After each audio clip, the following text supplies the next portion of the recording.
नमस्कार और बहुत स्वागत है आपका सीएनबीसी आवाज पर। आप देख रहे हैं property Guru presented by signature global. तो बहुत बहुत स्वागत है इस नए एपिसोड में आपका। लेकर हाजिर हैं आपका पसंदीदा शो जिसमें हम रियल एस्टेट से जुड़ी हर बात आपको बताते हैं। आपके सवालों के जरिए कुछ और आपकी समस्याओं के समाधान करने की कोशिशें भी होती हैं और ढेर सारी बातें होती हैं कि पूरी दुनिया में, पूरे देश में रियल एस्टेट को लेकर क्या कुछ हो रहा है। तो आज भी यही सब करेंगे। हमारे साथ हैं आज के हमारे मेहमान प्रॉपर्टी स्टोरी के को फाउंडर आशीष महाजन। सर बहुत बहुत स्वागत है आपका प्रॉपर्टी गुरु में। तो चलिए आशीष जी के साथ बातचीत शुरू की जाए। वैसे तो आशीष जी, सबसे पहले बात बेंगलुरु की मैं कर लूँ आपसे, क्योंकि आप वहीं से हमसे जुड़ते हैं और इस वक्त स्थिति जो है बेंगलुरु की, हर तरफ पानी ही पानी। तो क्या बड़े शहरों में अब ये समस्याएं होने लगी? क्योंकि मामला रियल एस्टेट से जुड़ा हुआ है, इसलिए सवाल मौजूद बनता है कि हम देखते हैं कि अक्सर बॉम्बे में हम कई साल पहले देख चुके हैं, लेकिन अब अमूमन हर उस बड़े सिटी में जिसमें बड़े पैमाने पर रियल एस्टेट डेवलपमेंट हुआ, ये तस्वीरें आम हो चली कि अगर थोड़ी भी बारिश ज्यादा हो जाए तो शहर जो है वो तालाब बन जाता है। विपिन जी, एक डिबेट जो हम इस डोमेन में है और सोशल गैदरिंग में जाएंगे तो एक डिबेट होती है कि क्या मुंबई गुड़गांव के जो रियल एस्टेट प्राइसेस हैं वो डिजर्व करते हैं जिस प्राइसिंग पे वो हैं। वो डिबेट एक अनएंडिंग डिबेट है। वो कहाँ से चालू होती है कि आप देखिए, न्यूयॉर्क बिजनेस सेंटर है, सिंगापुर बिजनेस सेंटर है, तो वो सबसे टॉप प्राइस सिटीज हैं। तो इसी हिसाब से मुंबई, दिल्ली वगैरह बिजनेस सेंटर्स हैं एक बड़े देश के। तो इनके प्राइसिंग कोई ये नहीं रिलेट कर पाता है कि जो इंफ्रास्ट्रक्चर या फैसिलिटीज इन उन शहरों में मिल रही हैं वो शायद हमारे देश में नहीं मिल रही हैं। तो ये एक डिबेट है, ये अनएंडिंग डिबेट है। और आपका जो कंसर्न है वो बिल्कुल सच है। 100 करोड़ की आबादी का एक देश जिसमें सिर्फ 4 या 5 शहर अगर आप फिंगर टिप्स पे गिन सकते हैं, most of the business activity इन्हीं शहरों में कॉन्सेंट्रेटेड है। इसका मतलब है कि मोस्ट ऑफ एम्प्लॉइज इसी शहरों में रह रहे हैं और इनका आगमन चालू ही रहता है। तो अनलेस एंड अनटिल हम अपने कई शहरों को मतलब विकसित करें और उनमें भी बिजनेस इवनली डिस्ट्रीब्यूट हो, तब तक ये प्रॉब्लम रहने ही वाली है और ये बढ़ेगी। अब दिल्ली एनसीआर एक एक्सपेंडिंग सिटी है, उसके साथ नोएडा, गुड़गांव और फर्दर और सिटीज जुड़ते जा रहे हैं। तो इन अ वे वो area, I hope in next 8-10 years जो पॉपुलेशन डिस्ट्रीब्यूशन है, जो बिजनेस डिस्ट्रीब्यूशन है, वो इवन सा हो जाएगा। सिमिलरली जो मुझे बैंगलोर का दिखता है कि Bangalore has to expand. Airport already काफी दूर है, एयरपोर्ट के बियॉन्ड शहर देवनहल्ली वगैरह बनने की जरूरत है। देवनहल्ली में बहुत रियल एस्टेट एक्टिविटी है लेकिन बिजनेस एक्टिविटी अभी नहीं। तो वो भी एक पूरा ये जो सर्कमफ्रेंस है ये बने, तब जाके हम उस स्टेट पे आ सकते हैं कि पॉपुलेशन इवनली डिस्ट्रीब्यूटेड होगी, घर और फैसिलिटी सब इवनली डिस्ट्रीब्यूटेड होंगे, तब जाके आप प्रेशर कम कर सकते हैं शहरों पे। अदरवाइज तो ये जो आप बेंगलुरु में देख रहे हैं, ये हर शहर में, अगर मैं आज कहूँ कि दिल्ली में इतनी बारिश हो जाए जो बैंगलोर में पिछले एक हफ्ते में हुई है, तो आप इमेजिन करिए कि वहां पे क्या होगा। रेन डेफिसिट है इस समय तो एनसीआर में, तो आप इस तरह के नजारे नहीं देख पा रहे हैं। पर अगर समझिए बेंगलुरु में जो एक एक रात में जो बारिश हो रही है वो शायद पूरे एक हफ्ते में दिल्ली में होती है। राइट। तो ये काफ़ी पेनफुल है वो तस्वीरें जो हमने बेंगलुरु में देखी, और ये सच है हमारे महानगरों का। और आशीष जी ने बड़ी खूबसूरती के साथ इसे एक्सप्लेन किया कि हो क्या रहा है आखिरकार। और रियल एस्टेट क्योंकि उसमें एक बहुत बड़ा प्लेयर है, अक्सर बातें ये भी हो जाती हैं कि कंस्ट्रक्शन एक्टिविटी इतनी ज़्यादा है और उसके लिए कोई नियम कायदे कानून नहीं है, और ये आगे जाके जो ड्रेनेज सिस्टम है उसे क्लॉग कर देता है और तमाम चीज़ें, फिर आबादी का बोझ, जैसा कह रहे हैं यहाँ आशीष जी की एक अनएंडिंग डिबेट है। लेकिन ये डिबेट करने की जरूर बनती है, क्योंकि अगर हम अभी नहीं रुके या अभी इसको नहीं संभाला गया तो आगे स्थितियां बद से बदतर होती चली जाएंगी। इसीलिए आज प्रॉपर्टी गुरु में ये थोड़ा मौजूद टॉपिक है। हर बार ही हम बात करते हैं घरों की सेल कैसी हो, तो हम बात करेंगे, लेकिन इन पर भी आप लोगों का ध्यान जाना चाहिए, कोशिश हमारी रहती। तो चलिए सवाल जवाब के सिलसिले को शुरू करते हैं और उन्हीं के जरिए प्रॉपर्टी बाजार की बात भी होती चलेगी। पहले कॉलर है हमारे मोहिल चतुर्वेदी साहब, हमें नोएडा से कॉल कर रहे हैं। मोहिल साहब बहुत स्वागत है आपका प्रॉपर्टी गुरु में। क्या पूछना चाहेंगे आप? Good afternoon sir, thank you for taking my question. जी सर, मेरा क्वेश्चन एक है, मुझे पुणे में वाकर साइड में एक 3 BHK फ्लैट परचेज करना है। मेरा बजट अराउंड 90 to 1 CR है। ठीक है। और कोई ऐसा प्रोजेक्ट जो कि अच्छा हो और उसका या तो वो रेडी टू मूव इन हो या फिर नियरिंग पोजीशन हो, दैट विल बी प्रिफर्ड। ठीक, अगर आप कुछ सजेस्ट कर सकें। जरूर, बढ़िया, ठीक बजट है आपका, 90 से 1 करोड़ के बीच में। रेडी पोजीशन आप देख रहे हैं 3 BHK वाकड़ पुणे में। पुणे एक बहुत बेहतरीन मार्केट है रियल एस्टेट के लिहाज से, और काफ़ी इस तरह की चीज़ें वहाँ अवेलेबल रहती हैं। बड़ा आपके पास स्कोप रहता है चूज़ करने के लिए। लेकिन वाकड़ में क्या आपको मिल पाएगा वो हम आशीष जी से पूछेंगे। आशीष जी, इनके बजट में वाकड़ में इन्हें क्या अच्छा मिल सकता है? विपिन जी, पहली बात, नए प्रोजेक्ट्स में रेडी टू मूव इन मिलना तो नियर इम्पॉसिबल है। सेकेंडली, प्रॉपर वाकड़ जो एक मुंबई पुणे हाईवे को टच करता है, ये काफी प्राइम एरियाज में पुणे के काउंट होता है। तो 1 करोड़ के अंदर अगेन 3 बेडरूम मिलना थोड़ा मुश्किल है। पर अगर इनका बजट 15-20 लाख से ऊपर आता है तो कुछ प्रोजेक्ट्स हैं जो आने वाले 1 से 2 सालों में डिलीवरी स्टेज पे आ जाएंगे। जैसे कि एक प्रोजेक्ट है MJ opera, almost about 1100 square feet का उस पे कारपेट एरिया आता है, 1 करोड़ 10 लाख रुपए प्राइस्ड है। कल्पत्रु ग्रुप जो काफी बड़ा ग्रुप है, मुंबई पुणे सभी जगह इनके प्रोजेक्ट्स हैं। इनका एक प्रोजेक्ट है एक्सक्विजिट, वो भी कुछ 1000 स्क्वायर फीट का 1 करोड़ 20 लाख की रेंज में। तो इस तरह के प्रोजेक्ट्स इनको वाकड़ में मिल सकते हैं। लेकिन अगर ये चाहते हैं कि मुझे 3 बेडरूम ही मिले तो और इतने ही बजट में मिले, तो मे बी ये हिंजेवाड़ी के अंदर, जो वाकड़ बेसिकली क्या सर्विस करता है कि कुछ लोग वहां से शायद पुराने शहर की तरफ काम करने जाते हैं, बट मेनली लोग हिंजेवाड़ी IT पार्क में काम करते हैं, जो लार्ज टेक पार्क की तरह जाना जाता है। अगर ये हिंजेवाड़ी के अंदर जाते हैं तो इनके बजट में 70-80 लाख से स्टार्टिंग 3 बेडरूम्स मिलेंगे इनको, कोल्टे पाटिल के जो टाउनशिप है उसके अंदर। फिर मेगापोलिस एक टाउनशिप है, शाहपुर जी जॉयविल करके शाहपुर जी ग्रुप का एक प्रोजेक्ट है। तो गोदरेज का कुछ प्रोजेक्ट, मतलब उस तरह के ऑप्शंस इनके ओपन होते हैं अगर ये वाकड़ से मूव करते हैं। अब वाकड़ से ना मूव करने के रीजन यही होते हैं कि आप हिंजेवाड़ी IT पार्क के अंदर रहें तो आप उस सोशल इंफ्रा और इकोनॉमिक इंफ्रा के साथ ही टाइड रहते हैं, जो रेस्ट ऑफ पुणे से अभी थोड़ा कम डेवलप्ड है। लेकिन वाकड़, बानेर, आउंद, ये काफी डेवलप्ड जोन्स है पुणे की।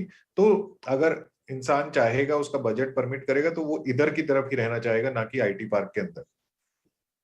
ठीक है, तो चलिए मोहिल साहब, देखिए थोड़ा बहुत बजट अगर ऊपर नीचे आप कर पाए तो बहुत अच्छी बात है। फिर आपको आपकी चॉइस की चीज़ें मिलेंगी, और बाकी क्या ऑप्शंस हो सकते हैं वहाँ पर उसमें भी और उसके आसपास भी, वो आपको आशीष जी ने बता दिए। जरा एक नज़र मारिए, थोड़ा एक चक्कर लगाइए, फिर हमसे दोबारा बात कीजिए और हम आपको और ज़्यादा इस पर एक इन डेप्थ एनालिसिस देने की कोशिश करेंगे ताकि आप अपना फाइनल डिसीजन बना पाए। राइट, तो ये हो गई मोहिल साहब की क्वेरी। और अब हमारे अगले कॉलर हैं इंद्रजीत सिंह ओबेरॉय, हमें मेरठ से कॉल कर रहे हैं। इंद्रजीत साहब, बहुत स्वागत है आपका, क्या सवाल रहेगा? Thank you so much for calling. जी जी, बताइए। नहीं, I have a unit in space plaza Gurgaon. अच्छा, सेक्टर 69। ओके। हाँ, तो I am holding since last 10 to 12 years। ओहो, it was on payment plan. अच्छा जी। तो इस बीच में वो भी कोरोना भी आ गया, उससे भी थोड़ा सा 2-3 साल तो इफेक्ट हुआ उसका। तो अभी तक उसमें कोई हो नहीं रहा कुछ भी। I want to sell immediately. अच्छा, आपने लिया क्या था, किस भाव पे लिया था सर? ये total all in all 50 lakh का कॉस्ट कर रहा है। 50 लाख। 328 स्क्वायर फीट एरिया है। जी जी जी, फर्स्ट फ्लोर है, कमर्शियल है। ठीक है सर, लेते हैं सलाह हम आशीष जी से। आशीष जी, अब ये कह रहे 10-12 साल से होल्ड कर रहे हैं, कुछ मूवमेंट उसमें दिख नहीं रही, 50 लाख रुपए इनकी कॉस्टिंग है और कमर्शियल रिटेल यूनिट है प्लेस प्लाजो में। तो क्या मामला यहाँ पे रुका हुआ है, फंसा हुआ है, ज़्यादा कुछ होगा नहीं, या फिर ये रुकते हैं तो फिर आगे चल के इनको अच्छा इसका कुछ रिटर्न मिल सकता है या निकल जाए? सो देखिए विपिन जी, कमर्शियल गुड़गांव में ऑब्वियसली काफी तेजी में इस समय, पर लोकेशन पे बहुत ज्यादा फर्क पड़ता है। अब देखिए, गुड़गांव का नर्व, बिजनेस नर्व कहाँ पे है? वो है cyber city, golf course road primarily. Okay, फिर आ जाता है ये जो एरिया है इनका पर्टिकुलर 69 सेक्टर ये बता रहे हैं, ये सोना रोड, और सोना रोड के भी और आगे जाके आता है। तो ये अभी तक एक फ्यूचरिस्टिक लोकेशन है। इनफैक्ट सोना रोड ही बहुत सालों तक वेकेंट रही, क्योंकि बड़े बड़े प्लेयर्स जो हैं कमर्शियल के लिए, जैसे DLF जाना जाता है, एक समय पे यूनिटेक ने बहुत अच्छा काम किया। अब Unitech as a firm in a way exist नहीं करती है। ये सब लोग कॉन्सेंट्रेटेड थे गोल्फ कोर्स रोड और एक्सटेंशन रोड के ऊपर। अब जो ये पर्टिकुलर लोकेशन है 69 sector, it is sandwich between NH8 and Sohna road, जो अब वहां पे काफी काम हो रहा है, क्योंकि ये रोड्स ना आपस एक सर्कुलर रिंग बनने वाला है गुड़गांव के around. Dwarka expressway, southern peripheral road, और ये प्रॉपर्टी सदर्न पेरिफेरल रोड पे पड़ती है। आज की डेट में मेरी सलाह ये रहेगी कि अगर ये निकल सकते हैं तो निकल जाएं, और उस पैसे से ये किसी और कमर्शियल में गुड़गांव में जो ऑलरेडी डेवलप्ड एरियाज में हो, ट्राई करें कि वहां पे ले सकें। अदरवाइज इस एरिया को अभी भी कमर्शियली अट्रैक्टिव होने के लिए मे बी अनदर 5-8-10 years लग सकते हैं, मतलब क्योंकि ये ऑफिस यूनिट है ना, वहां पे ऑफिसेज भी जाने चाहिए। रिटेल यूनिट हो आप, फिर भी कुछ एक्टिविटी अब आप देखेंगे, क्योंकि इस एरिया के अराउंड अब हैबिटेशन हो गई है। तो मेरा सलाह ये रहेगा कि अगर वहां पे ऑक्यूपे ये जो स्पेस का प्रोडक्ट बता रहे हैं, अगर वहां पे इनको ये दिखता है कि वहां पे रिटेल या कमर्शियल एक्टिविटी अभी नहीं है, तो वो अगले 2-3 साल 4 साल और मेरे को लगता है कि वहां टाइम लगेगा अभी। ठीक है, तो ओबेरॉय साहब थोड़ा वक्त लगेगा अभी। अगर आप 3-4 साल रुके फिर उसके बाद वहाँ मूवमेंट आए, थोड़ा समय और लग सकता है। आपने ऑलरेडी बहुत लंबी होल्डिंग यहाँ पे कर ली है, तो बेटर है आप इससे निकल जाएं। और बाकी जो इलाके बोल रहे हैं आशीष जी, अगर वहाँ पे इन्वेस्टमेंट के लिए देखें तो ये अच्छा होगा। इसमें ज़्यादा इंतज़ार करने का कोई मतलब दिखाई दे नहीं रहा है, तो बेटर है कि आप इस चीज़ से निकलें। एक जो दुविधा आपके मन में होगी कि भाई क्या करें क्या नहीं करें, आपका रेट मिल जाए वो बड़ी बात रहेगी, और निकल जाएं तो बेहतर होगा। चलिए, तो अब आगे बढ़ते हैं। हमारे अगले कॉलर जयेश ठाकरे नासिक से हमें फ़ोन कर रहे हैं। जयेश भाई, क्या हालचाल है और क्या सवाल रहेगा आपका? नमस्कार, सब ठीक है सर। सवाल ये है कि फिलहाल मैं नासिक में हूँ और फिलहाल आईटी इंडस्ट्री में काम कर रहा हूँ पुणे में, हिंजवाड़ी में मेरी कंपनी है फिलहाल। बहुत बढ़िया। तो अभी वर्क फ्रॉम होम चल रहा है, तो अभी 2-3 मंथ्स में फिर अभी ऑफिस जाना पड़ेगा। तो मैं वही सोच रहा था कि हिंजवाड़ी या कोई भी आईटी पार्क, मतलब ऐसा मिडल लोकेशन में 2 BHK में ढूंढ रहा हूँ, जैसे मेरी सारे आईटी पार्क की कनेक्टिविटी हो जाए। और इसी के लिए मैं आपका गाइडेंस चाहता था कि एक्चुअली कौन सी लोकेलिटी में मैं ढूंढूं फ्लैट एज ऑफ नाउ। ठीक है, और मतलब 6 to 7 मंथ में रेडी टू मूव होगा तो भी चलेगा। चलिए, सबको थोड़ा जल्दी घर चाहिए जरूर, लेकिन अब कितना स्टॉक बचा है वो थोड़ा इंपॉर्टेंट होता है। 60 से 75 लाख इनका बजट है आशीष जी, और हिंजवाड़ी या इन एंड अराउंड ये घर देखना चाहते हैं क्योंकि इनको ऑफिस वहीं पर है और 2 BHK देख रहे हैं। जी विपिन जी, इनको डेफिनेटली हिंजेवाड़ी में कुछ ऑप्शंस मिल जाएंगे, but ready to move in, जैसे आपने कहा, रेडी टू मूव इन हर एक की पसंद और फर्स्ट प्रेफरेंस है, लेकिन ready to move in developers के पास आज की डेट में नहीं है। ज्यादा से ज्यादा अगले 1-2 साल 3 की डिलीवरी में इनको कुछ प्रोजेक्ट्स मिल सकते हैं, और ये प्रोजेक्ट्स प्रॉपर हिंजेवाड़ी के अंदर, हिंजेवाड़ी में ना मल्टीपल फेजेस हैं, फेज 1, फेज 2, फेज 3। तो जितना आप मुंबई हाईवे के पास है वो अर्लियर फेज है और वो उतना ही प्रीमियम हो जाता है। तो बड़े टाउनशिप्स हैं, जैसे कोल्टे पाटिल का लाइफ रिपब्लिक है, कुमार का मेगापोलिस है, फिर कुछ और इंडिविजुअल छोटे प्रोजेक्ट्स हैं, जैसे गोदरेज का प्रोजेक्ट है, शाहपुर जी पालोन जी हैं जॉयविले के साथ। तो इन सब प्रोजेक्ट्स में बजट को थोड़ा फ्लेक्सिबल रख के, थोड़ा 5-8 लाख ऊपर नीचे करके इनको टॉप डेवलपर्स के प्रोडक्ट मिल सकते हैं। नहीं तो हिंजेवाड़ी की एक बहुत 2-3 सैटेलाइट एरियाज हैं हिंजेवाड़ी के अराउंड, जहां पे ऑप्शंस इनको अगेन अच्छे बिल्डर से मिल सकते हैं। जैसे कि एक आ जाता है थरथावड़े, वो थोड़ा मुंबई हाईवे में नासिक की तरफ आप जाते हैं तो उस लोकेशन में, तो उससे आपको मुंबई हाईवे भी पास हो जाता है और आप हिंजेवाड़ी आईटी पार्क में काफी आसानी से आ सकते हैं। वहां पे कुछ ऑप्शंस जैसे रोहन बिल्डर्स है, महिंद्रा एक प्रोजेक्ट बना रहा है, वो देख सकते हैं। अदरवाइज बानेर एनेक्स बोला जाता है, वहां पे हिंजेवाड़ी के जितने भी बड़े आईटी पार्क्स हैं वो आपको एक वाटर बॉडी के अक्रॉस दिखाई देते हैं, एक ब्रिज कनेक्ट कर रहा है आपको, वहां पे गोदरेज है, VTP है, सबके बड़े टाउनशिप्स हैं। उधर भी इनके बजट में 2 बेडरूम फ्लैट इनको मिल जाएगा, बट वही है कि इनको वेट करना पड़ेगा। और ये सारे अच्छे एरियाज हैं, सारे अच्छे प्रोडक्ट्स हैं, टॉप डेवलपर्स। चलिए, इसी सलाह के साथ एक छोटा सा ब्रेक ले लेते हैं, ब्रेक के बाद बातचीत जारी रखेंगे।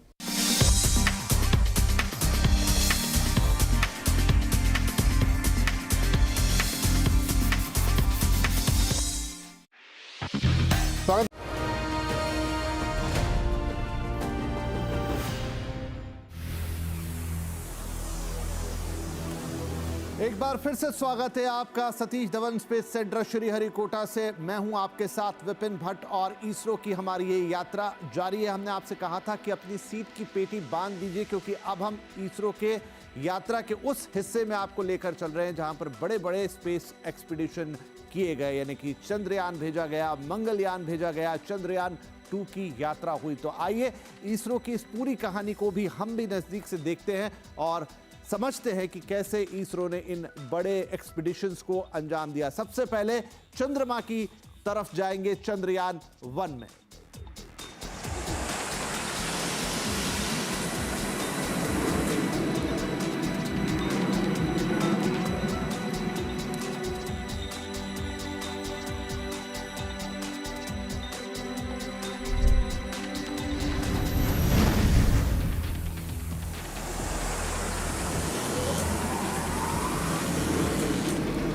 तो मिशन चंद्रयान एक महत्वाकांक्षी मिशन था इसरो के लिए, जब उसने अंतरिक्ष में अपनी दूरी को थोड़ा और बढ़ाया और चल पड़ा चंद्रमा की तरफ। चंद्रमा पर पहुंचकर या उसके ऑर्बिट में पहुंचकर यहां पर बहुत सारे काम होने थे। 2008 22 अक्टूबर को चंद्रयान ने उड़ान भरी, यहीं श्रीहरिकोटा के सतीश धवन स्पेस सेंटर से।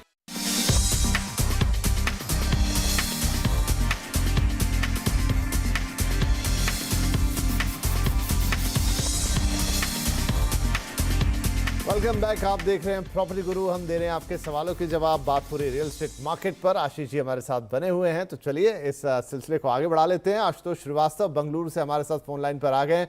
आशुतोष भाई, बहुत स्वागत है आपका। आई होप कि सब ठीक होगा। बारिश काफ़ी है, लेकिन बताइए क्या पूछना चाहेंगे। विपिन भाई धन्यवाद। मेरा जो है, मैंने एक प्रॉपर्टी देख रहा हूँ नोएडा की साइड में जी। ये है एस डिविनो का प्रोजेक्ट है। काफी एडवर्टाइजमेंट आता रहता है इन लोगों का टीवी पे। 8,000 रुपए पर स्क्वायर फीट पे कोस्ट कर रहा है बिल्डर। ओके, 7.5 तक आने को तैयार है। ठीक है। और दिसंबर में कह रहा है तो पोजीशन दे देगा। बहुत बढ़िया। तो उसी के बारे में सलाह लेनी थी। 4 BHK फ्लैट देख रहा हूँ मैं। चलिए, बहुत ही अच्छी बात है। तो एस डिविनो, आशीष जी ये फ्लैट देख रहे ग्रेटर नोएडा वेस्ट में 8,000 पर स्क्वायर फीट, और सबसे अच्छी बात की इस साल के अंत में पोजीशन भी मिलने की बात हो रही है। तो कैसा लग रहा है आपको ये प्रोजेक्ट? आपको इस प्रोजेक्ट की एडवर्टीजमेंट ऐसे दिखाई देगी कि ग्रेटर नोएडा वेस्ट का सबसे महंगा प्रोजेक्ट। तो नोएडा में इनफैक्ट नोएडा काफी यूनिक है जिस तरह से वहां प्रोजेक्ट्स की एडवर्टीजमेंट करी जाती है। तो यहाँ पे बेसिकली बताने की क्या कोशिश करी जा रही है कि नोएडा वेस्ट का, ग्रेटर नोएडा वेस्ट का ये सबसे लग्जरी प्रोजेक्ट है, और जो कि कई मायनों में सच है। तो ग्रेटर नोएडा वेस्ट जो NH24 मेरठ, गाजियाबाद और मेरठ को कनेक्ट करता है, वो आपको दिल्ली की कनेक्टिविटी देता है ग्रेटर नोएडा वेस्ट से, और मेट्रो रेल वगैरह की भी ऑप्शंस अब खुल चुकी हैं। तो एस अच्छा डेवलपर है, डेवलपर के साथ इनको कोई इशू नहीं आएगा, डेवलपमेंट अच्छी है, रेट्स इनके हाईएस्ट ही हैं उस एरिया के हिसाब से, क्योंकि ये एरिया जो है वो काफी डेंस कंस्ट्रक्शन देखी गई है इन प्रोजेक्ट में। काफी बड़ी बड़ी टाउनशिप्स हैं और उतने अच्छे प्रोडक्ट्स नहीं है, तो उन सब में प्रोडक्ट स्टैंड आउट करता है। और एक और चीज है विपिन जी, देश भर में लोगों को बड़े घर चाहिए, 3 बेडरूम 4 बेडरूम है। 4 बेडरूम सबसे ज्यादा डिमांड में और उसकी सप्लाई सबसे कम है। तो 4 बेडरूम यहाँ पे कुछ 1.5 करोड़ से 2 करोड़ तक कोट होता है, डिपेंडिंग ऑन प्रोजेक्ट का, अपार्टमेंट का साइज। तो इनको वन फॉर ओन यूज और इन्वेस्टमेंट के पर्पज से प्रोजेक्ट अच्छा है इनके लिए। तो चलिए, आशुतोष जी की ये हो गई क्वेरी सॉल्व, और अब अंकुर जैन साहब है हमारे साथ फोन लाइन पर। अंकुर जी, बहुत स्वागत है आपका। क्या सवाल पूछेंगे आप? सर, मैं एक कमर्शियल स्पेस में इन्वेस्ट करना चाहता हूँ और SEO में मेरा इंटरेस्ट है, बट अभी बहुत सारे प्राइवेट बिल्डर्स हैं जो SEO स्पेस रोल आउट कर रहे हैं, एंड इसमें मुझे सबसे बड़ी प्रॉब्लम ये लगती है कि एक तो प्राइसेस बहुत इन्फ्लेटेड है, दूसरा पार्किंग प्रॉब्लम है, and I am looking in something Gurgaon और nearby Gurgaon, primary NCR area. तो एक सेक्टर 1 मानेसर के अंदर एस्टैब्लिश मार्केट है HSIDC की, वहां पर मैंने कुछ देखा है which is of 173 square yards, और वो अराउंड 4 CR के आसपास, 4.5 CR के आसपास उसका प्लॉट मिलता है SEO का। तो मैं ये जानना चाहूंगा कि मुझे वो लेना चाहिए from a investment point of view and maybe future rentals as well, और अगर नहीं तो फिर क्या करना चाहिए इन्वेस्टमेंट पॉइंट ऑफ व्यू से? चलिए, बढ़िया सवाल है ये आपका। एसटीओ प्लॉट आप खरीदने का सोच रहे हैं मानेसर गुड़गांव के इस इलाके में, न्यू गुड़गांव जिसे आप कह रहे हैं, 4 करोड़ में आपको मिल रहा है। क्या साइज आपने बताया, एक बार फिर बताएंगे? 173 square yards, 144 square metre. Okay जी, 144 स्क्वायर मीटर। आशीष जी, कैसा लग रहा है ये? विपिन जी, पहले तो ऑडियंस के लिए ये है कि एससीओ क्या है। शॉपिंग कॉम्प्लेक्स बेसिकली पिछले कई सालों से है, लेकिन जिस तेजी से इस साल देखा गया है, जिस प्रमोशंस का, बेसिकली डेवलपर्स को अपनी लैंड बेचने का एक तरीका मिला है, जहां कुछ डेवलपमेंट वो करके देंगे, उसके बाद जो प्लॉट्स हैं इंडिविजुअल्स, बिजनेसेस या और छोटे डेवलपर उसको खरीद सकते हैं और उसके ऊपर दुकानें बना सकते हैं, उसको लीज कर सकते हैं, उसको बेच सकते हैं या सिर्फ होल्ड करके रख सकते हैं। मानेसर मैं रेकमेंड नहीं करूंगा, क्योंकि जिस रेट पे ये इस पर्टिकुलर प्लॉट की बात करें, शायद ये इसी बात से देख रहे हैं कि ये स्टेट अथॉरिटी से आ रहा है, उसी रेट पे इनको शायद द्वारका एक्सप्रेसवे और southern peripheral road of Gurgaon में कुछ ऑप्शंस मिल जाएंगी। मे बी प्लॉट थोड़ा छोटा होगा। जो मैं देख रहा हूं कि 75 स्क्वायर यार्ड्स और मतलब 100 स्क्वायर यार्ड, इस तरह के साइज के भी प्लॉट्स अवेलेबल हैं दुकानें बनाने के लिए, और वो रेट्स कहीं 2.5-3 करोड़ से चालू हो जाता है।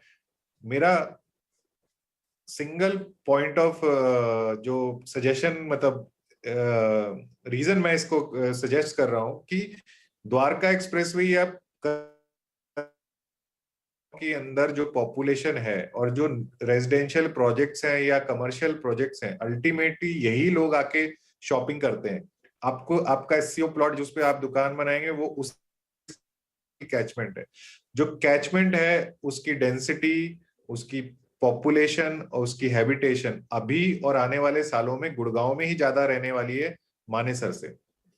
तो इसीलिए मैं ये रेकमेंड करूंगा कि गुड़गांव के अंदर देखिए, और यहाँ पे अच्छे प्राइवेट डेवलपर हैं, एमआर हैं, ये सब बेस्टेक हैं, ये सब ने काफी सारे एससीओ ऑप्शंस ओपन किए हैं पिछले कुछ सालों में। तो चलिए एक छोटा सा ब्रेक के बाद बातचीत जारी है।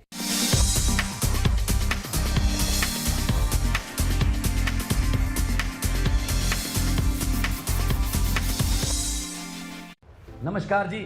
तो देश की दूसरी सबसे बड़ी कंपनी और आईटी की दिग्गज टीसीएस आज 18 साल की हो चुकी है। 2004 25 अगस्त को इसकी लिस्टिंग हुई थी और वहां से लेके आज तक की जर्नी जो है वो काबिले तारीफ है। करीब 26% प्रीमियम पे उस समय पर टीसीएस का शेयर जो है वो लिस्ट होता हुआ दिखाई पड़ा था। कुछ और डिटेल जो आपको हिस्ट्री में लेकर जाएंगी, जहां पे कंपनी का प्राइस बैंड 775 से 900 रुपए के आसपास रखा गया था। उस समय पर इशू प्राइस 850 रुपए पर शेयर। आईपीओ का साइज करीब 4713 करोड़, जो उस समय का सबसे बड़ा आईपीओ के तौर पर शुमार होता था, और सब्सक्राइब करीब 7-7.5 गुना ये आईपीओ उस समय सब्सक्राइब होता दिखाई पड़ा। इसमें एचएनआई का इन्वेस्ट काफी ज्यादा इंटरेस्ट बनता हुआ दिखाई पड़ा था। टीसीएस की जर्नी आपके सामने। 2004 में अगर आपने कहीं 1000 शेयर लिए होते तो रफली 8.5 लाख के आसपास वो बैठे होते। 2006 तक आते आते 2000 शेयर 1:1 बोनस के बाद, 2009 तक आते आते 1:1 बोनस के बाद 4000 शेयर, और 2018 तक आते आते करीब 8000 शेयर आपके पास होते, जिनकी आज के दाम पर अगर कीमत आप इवैल्यूएट करेंगे तो करीब 2.6 करोड़ के आसपास बैठती है। प्लस हम सब जानते हैं कि टीसीएस किस तरह से बेहतरीन डिविडेंड देने में शुमार है। तो एक अच्छी वेल्थ क्रिएशन जर्नी आपने टीसीएस की देखी। टीसीएस इंपॉर्टेंट क्यों है?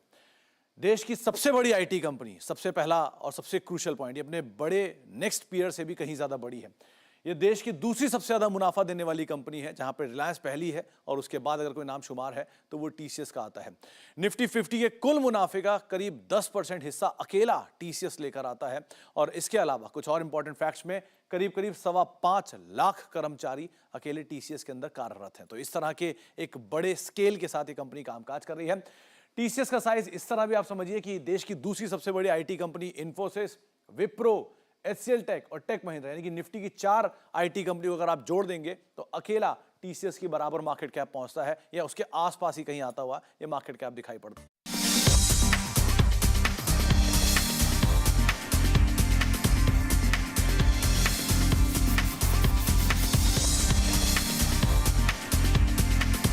वेलकम बैक सीएनबीसी आवाज पर। आप देख रहे हैं property Guru presented by signature global, और अब वक्त है कुछ और सवाल लेने का। कुछ ईमेल्स हम ले लेंगे। हमारे साथ आशीष जी बने हुए हैं जिनसे हम आपके सवालों के जवाब ले रहे हैं। तो ये ईमेल हमें भेजा है किशोर उम्बारे साहब ने USA United states of America, north Carolina state से, और आप पूछना चाहते हैं कि महिंद्रा नॉस्टैल्जिया लोकेशन है इनकी पुणे, वहाँ पर आप देख रहे हैं एक प्रॉपर्टी, कुल कीमत या बजट कह लें तो 1.2 CR है, 1300 स्क्वायर फीट का सुपर बिल्टअप है, 880 का कारपेट है। यहाँ पर अगले 10 साल में किस तरह की रिटर्न की उम्मीद है? पोजीशन ज़रूर इसका थोड़ा लेट मिलेगा इनको, अब से करीब 4 साल बाद, जून 2026 में, और पिंपरी में ये घर मौजूद है 3 BHK। तो सर इस पर सलाह चाहते हैं आशीष जी, महिंद्रा नॉस्टैल्जिया और 1.2 CR में इनको एक 3 BHK मिल रहा है और 4 साल में लगभग पोजीशन मिल जाएगा। विपिन जी, पिंपरी चिंचवड़ हम सभी जानते हैं कि पिंपरी चिंचवड़ एक काफी वेल मैनेज्ड लोकेलिटी है। यहाँ की जो म्युनिसिपैलिटी है वो बहुत एक्टिव रही है, सबसे बड़ी बड़ी इंडस्ट्रीज, मैन्युफैक्चरिंग इंडस्ट्रीज का बेस यहाँ पे बहुत बड़ा है। और यहाँ पे महिंद्रा लाइफ स्पेसेस, जिनके काफी सारे रेजिडेंशियल प्रोजेक्ट्स हैं, ऑलरेडी एस्टेब्लिश प्लेयर है। तो नॉस्टैल्जिया इनका एक नया लॉन्च है जो अभी चालू हुआ है, तभी उसकी जो डिलीवरी है वो 2026 तक की प्रॉमिस करी गई है। जिस रेट पे वो ऑफर किया गया थोड़ा बहुत प्रीमियम है करंट मार्केट रेट से, बट इट इज ऑल्सो, आप वहां के leading player plus nationally leading player है महिंद्रा। और महिंद्रा का इस समय अपनी हाउसिंग में ये फोकस है कि ग्रीन थीम पे ये सब प्रोजेक्ट्स को बना रहे हैं। तो सस्टेनेबल एक टाउनशिप तो नहीं कहूंगा, अपार्टमेंट कॉम्प्लेक्स है ये, तो उस हिसाब से मार्केट के हिसाब से इनका रेट एकदम ठीक है। और अगर ये इस लोकेशन पे जाते हैं तो ये देखेंगे महिंद्रा वहां पे ऑलरेडी एक एस्टेब्लिश डेवलपर है, इनके मल्टीपल प्रोजेक्ट्स हैं जिसमें लोग रह रहे हैं। जी, तो चलिए, तो आप कह रहे हैं कि इसमें निवेश कर सकते हैं, कोई प्रॉब्लम वाली बात नहीं है, सब कुछ क्लीन है। महिंद्रा डेवलपर लाइफ स्पेसेस के साथ कस्टमर ओरिएंटेशन इनकी बहुत अच्छी है। इनके multiple projects across India also अच्छा ही रिटर्न दिया है डिफरेंट सिटीज में। पिंपरी चिंचवड़ की एक और बात है, एक तो आपका जो आईटी बेस पुणे का है, जो आपका हिंजेवाड़ी आईटी पार्क या इवन ईस्ट पुणे की तरफ, आप पिंपरी चिंचवड़ से इन सब जगहों पे काफी आसानी से अप्रोच कर सकते हैं। और पिंपरी चिंचवड़ की जो म्युनिसिपैलिटी है वो काफी एक्टिव है, तो आपको जो इश्यूज कई शहरों में फेस होते हैं वहां पे वो कम फेस हुआ करते हैं। बहुत बढ़िया है, तो फिर सारी चीज़ें बेहतर है, क्या इलाके की बात कर लें, चाहे आप प्रोजेक्ट की बात कर लें, कंपनी की बात कर लें, सब बढ़िया है। तो किशोर उबारे साहब, आप इसमें निवेश कर सकते हैं और अगले 10 साल में यहाँ पर आपको एक सेटिस्फैक्ट्री रिटर्न भी मिलने की उम्मीद हम कह सकते हैं कि मिलेगा, क्योंकि प्रॉपर्टी और लोकेशन दोनों बढ़िया हैं। चलिए, इसी के साथ वक्त हो गया है आपसे इजाज़त लेने का, क्योंकि इस हफ्ते का समय हो गया है समाप्त। आशीष जी, जाने से पहले आपका बहुत शुक्रिया, आपने वक्त निकाला और हमारे दर्शकों के सवालों के जवाब दिए। तो चलिए, अगले हफ्ते फिर मुलाकात करेंगे, लेकिन एक बार फिर बोल दूं आपसे कि आप अपने सवाल हमें pg@moneycontrol.com पर भेजते रहिए, थोड़ा डिटेल और फ़ोन नंबर डाल दीजिए, बाकी हम पर छोड़िए, हम लेकर आएंगे आपकी रियल एस्टेट से जुड़ी हर समस्या, हर दुविधा का समाधान, और वो भी तुरंत। तो एक छोटा सा गैप रहेगा एक हफ्ते का, लेकिन फिर अगले हफ्ते मुलाकात आपसे होनी है। तब तक और सवाल जमा कर लीजिए, जो भी मन में बातें हों, फिर मिलेंगे। तब तक के लिए नमस्कार, अपना ध्यान जरूर रखिए, टेक केयर।